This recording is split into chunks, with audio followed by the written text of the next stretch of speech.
the Becoming You show, where limits get torched and possibility takes the mic. I'm Leah Rowling, human in permanent beta, neurostrategist, mom to 3 amazing humans, married to 1 legendary soul, and your no fluff permission slip to stop waiting. Every week, we rewire brain patterns, smash hand-me-down mindsets, and dive into the daring, identity-shifting conversations most people dodge. Ready to turn potential into proof? Grab your pen. Your next chapter starts now. Hello, my friends. How are you? Welcome back. Welcome back to the Becoming You show. I want to thank you for being here. I want you to know that I see you, that I appreciate you, and that we are diving right in today. Because we've been sold a formula, right? And most of us have adopted that formula as a strategy to win in this life. And that formula looks like this. We work hard, we achieve, we prove our worth. But when the work doesn't deliver the achievement and the achievement doesn't validate your worth, we don't just question the formula, we question ourselves. And that's where the real unraveling begins. So today we are going to talk about trust. Not trust in your team, not trust in your vision, but trust in yourself. Because most people don't fail because their idea, their vision, their dream wasn't good. They fail because they don't trust themselves to become the person required to bring it alive. And so as you listen, I want you to notice where it is that you already trust yourself and where you don't.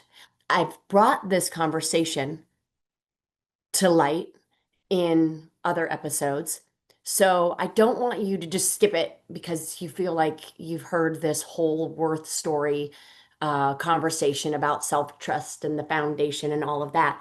I want to bring it to you in a different way today, because it landed for me differently. And like all of my podcasts, they're either based on what I'm navigating in my own life or what I'm experiencing with my clients. So I wanted to bring this forward for those of us, myself included, that have become addicted to work, right?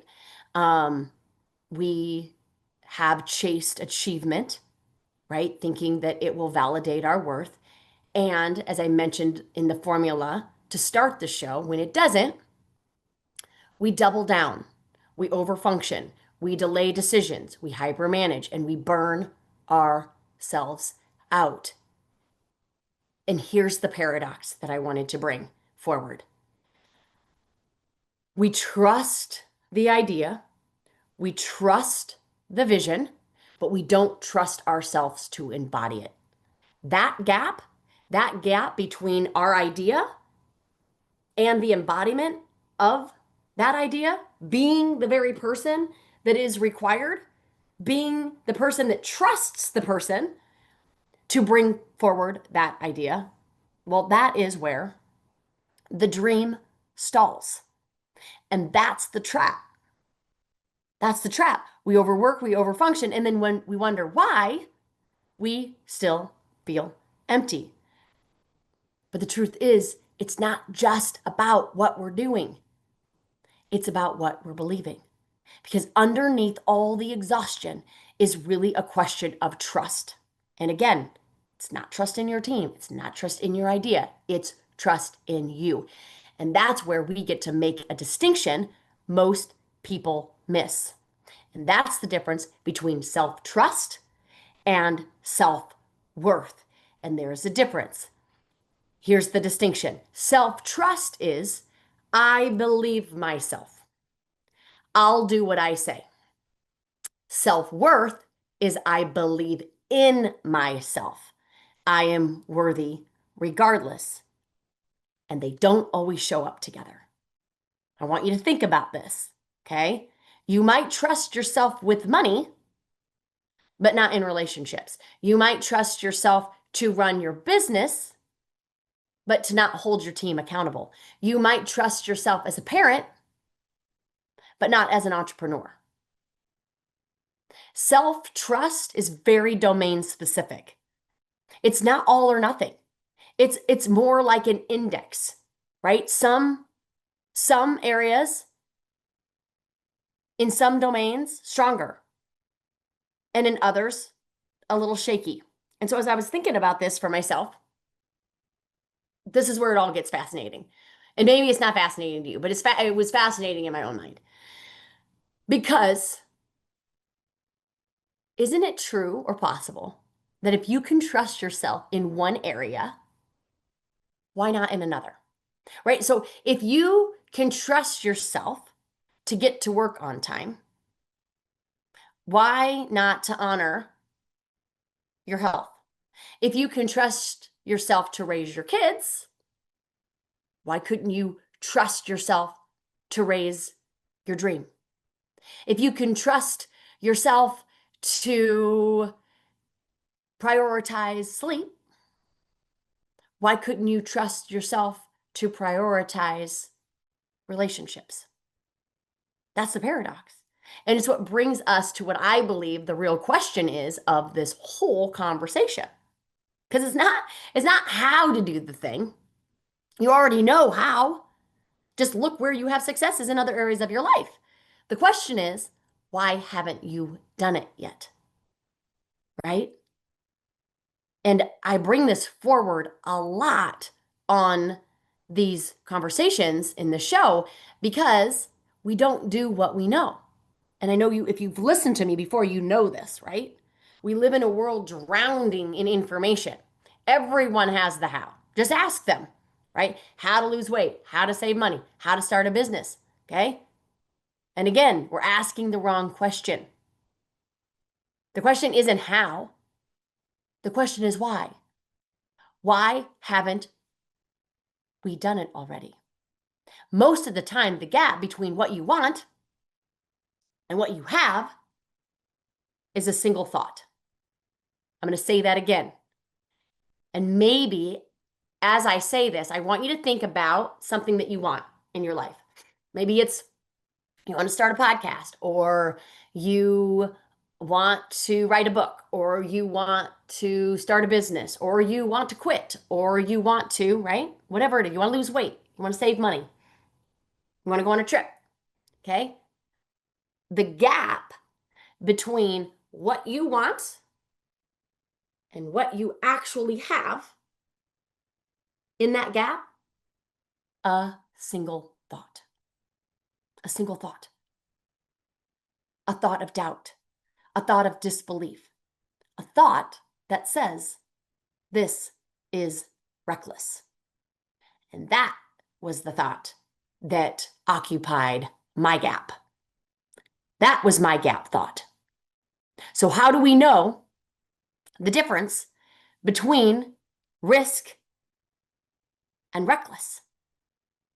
That was the very distinction that I was trying to make for myself last week. In a world of uncertainty, I want you to consider, and this is what I navigated for myself, there's always risk. There's always risk. Even playing it safe is risky. There's risk in staying small, right? What is that risk? Well, you end up living a life that doesn't feel like yours. You end up discounting all of the nudge that's asking you for more, that's inviting you to something bigger, right? There's a risk in living for everyone else, living up to everybody's expectation of you, living up and doing what it is that they would prefer so that they can continue to stay comfortable. And the risk in that is you wake up one day and you realize that you don't recognize yourself. because you have continued to make decisions based on what others would have you do. There's risk in avoiding the conversation, right? In holding back your dream, in staying stuck, okay? So in my mind, the question isn't, is there risk? Okay. The question then becomes, what kind of risk am I choosing? So when I was in this quandary with myself last week, I was debating hiring a contractor in my business who hadn't really been performing. And I was wondering whether or not that was a risk that I wanted to take. And that brought me down this whole rabbit hole of, there's always risk. And what kind of risk am I choosing? And why did I feel that this risk in particular was reckless? Okay. And then I got to thinking about my life and about choices that I made and why I made them. Again, I found myself journaling on the gaps between what it was that I wanted and what it was that I had. And there was an opportunity for me a while back to run Leadville. And if you don't know Leadville's a 100-mile race. And I had done a lot of marathons and I'd qualified for Boston and I had done some ultras, but that was like the ultra of ultras. And I was like, yes, I want to do that race. That would be a lot of fun. Okay. So the gap between being somebody that hadn't run 100 miles to being somebody that had is a thought. That thought was that would be fun. That would be awesome. I would, it would be hard for sure, yes. But I didn't call it reckless, although some people might. Probably most of you would be like, "Are you kidding me? You're comparing running a 100-mile race to hiring a contractor? One being reckless, one not?" Yes. That is our mind. That is our mind. Running a 100-mile race? Hard for sure. Reckless? No. In my mind. It's why I did the 100-mile race. Hiring a contractor who wasn't performing, who isn't performing, that felt reckless. And my mind began to spin with tremendous doubt. Same brain, different categories of trust. And it's not just me. I experience this not just in my own mind, but I witness it and I observe it in the minds of others. A woman who trusts herself to manage a family of 6, but not trust herself to invest in her own growth. A man who will trust himself to close $1 million deals, like like popping a tic tac, but doesn't trust himself to tell his wife what he really feels. Someone, aka your host, trusting themselves to run marathons, but not hire a contractor. So let me be blunt. If you believe that something is reckless, you won't do it. Full stop. Because your brain cares about you living another day more than any sort of benefit that might happen in this reckless pursuit. It's a full stop. It's a full stop. But what if it isn't? What if that belief that it's reckless, that it's crazy is not yours? What if it's not yours? What if it's inherited? What if it's borrowed? What if it's conditioned? What if, as was the case for me, you are basing this decision on past proof? What if the very thing that you've labeled reckless is is could be the doorway to your next level of trust? And all of this matters because distrust has a cost.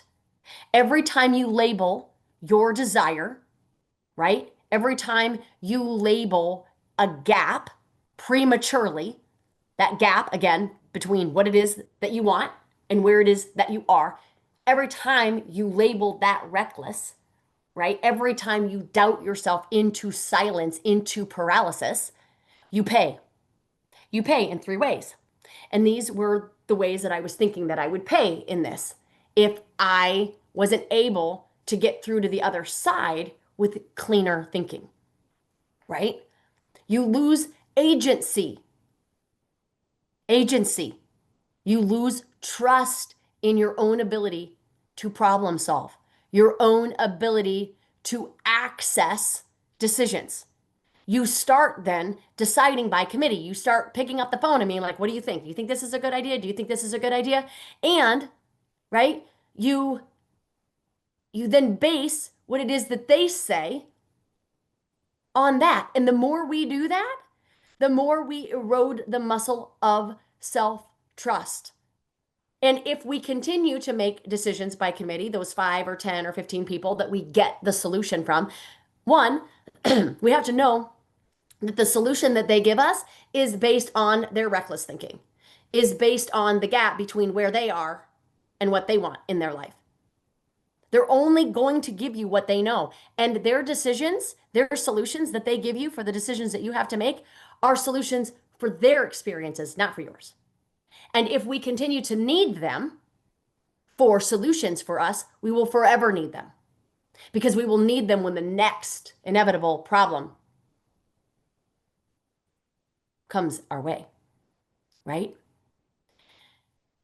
And so the more we rely on people for decision making, I'm all about asking people what they think about this, what they think about that after I've already decided. And maybe, just maybe, then it might help inquiry, new thinking into new decisions. But the more that we place our decision making at the feet of other people, the more we erode that muscle of self trust. And before long, we forget a very important and very powerful thing. We forget that we are the solution, that we were always the one meant to decide. So agency is huge, right? And that's the cost. That's the cost of not doing this work. That's the cost of not really navigating our thinking from dirty to clean. It affects relationships, right? We mute our own joy, right? We don't share our wins. We water ourselves down because we fear judgment or because we assume that no one will care. And our growth. We stay stuck in roles that we've outgrown because resistance caps potential. So let me give you an example here. I've coached executives who have built multi-million-dollar businesses, but refuse to step out of the day-to-day operations. Why? Because of resistance. Resistance to letting go of control. Resistance to being seen differently. And that resistance keeps them capped. Not because they aren't capable, but because they don't trust themselves with the identity shift.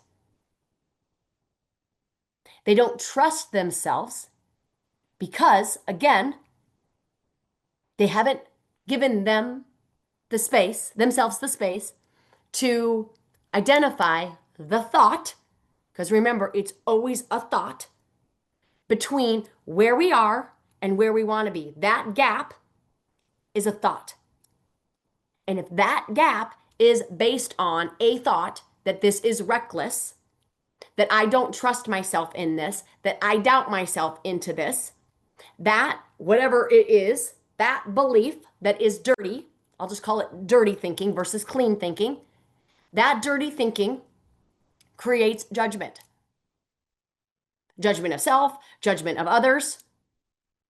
right? Again, if we go back to the 100-mile race, if I had judgment that I wasn't somebody that was capable of that, if I had judgment that that was reckless, if I had judgment that that is the absolute most ridiculous thing ever, okay, that's dirty pain, that's dirty thinking, dirty thinking. All of that dirty thinking is going to keep me in the space of not running the race. Same thing with the contractor. All of my dirty thinking around the contractor, not performing, right? Not being maybe the right person, distrusting myself in making that decision, not trusting him that he was the right decision. I'm not even suggesting that we can't clean up that thinking and then decide that he's not. But when we make decisions in dirty thinking, we are just going to create results that we don't like. Because all of that dirty thinking creates judgment. All of that judgment creates resistance. Again, reckless, full stop. Distrust, full stop. Doubt, full stop.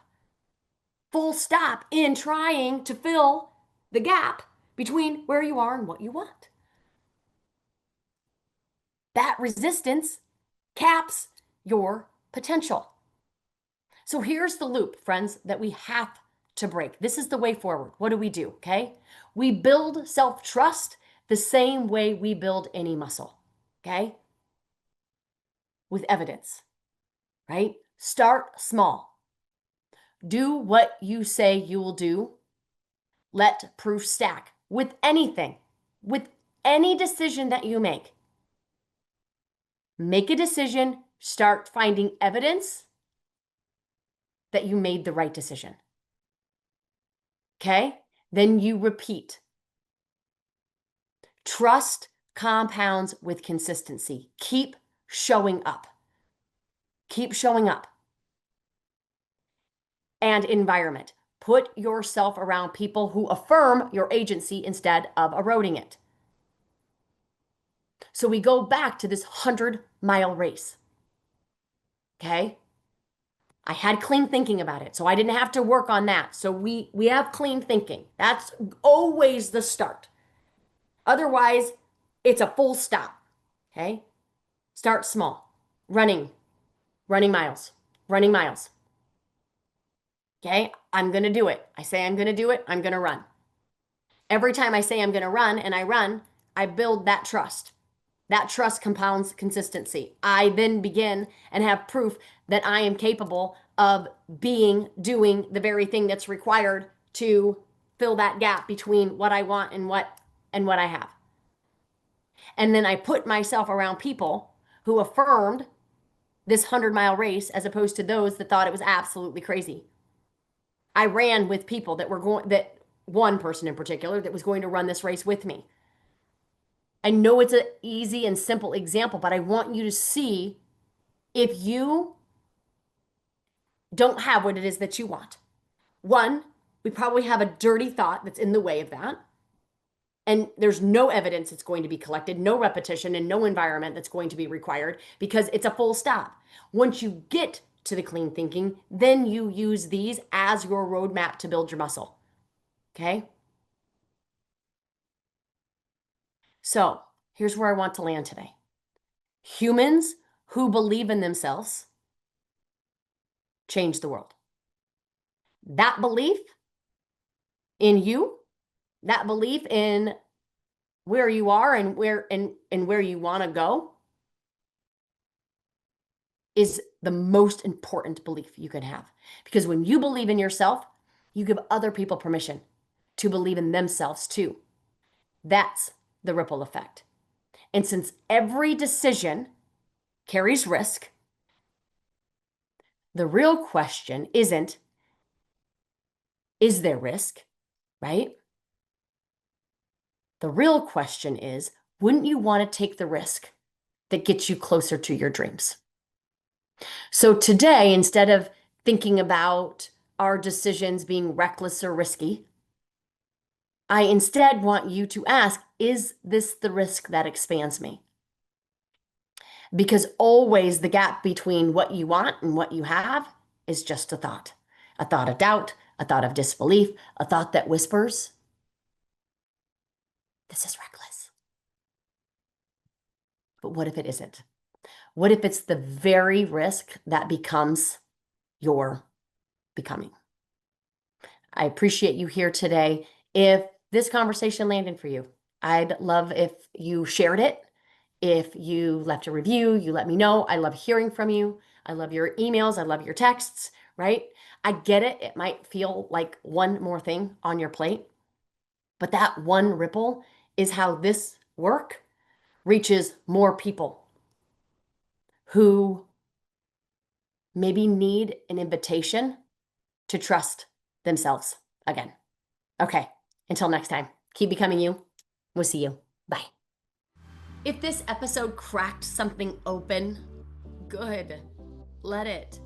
And then head to leahrollingcoaching.com and grab the tools to rewire the story and reclaim your future. It is yours. And then share this with someone who's still waiting to be chosen, still waiting for permission, and remind them they don't need a breakthrough, that they are the breakthrough. Until next time, my beautiful friends, invest in you and keep becoming.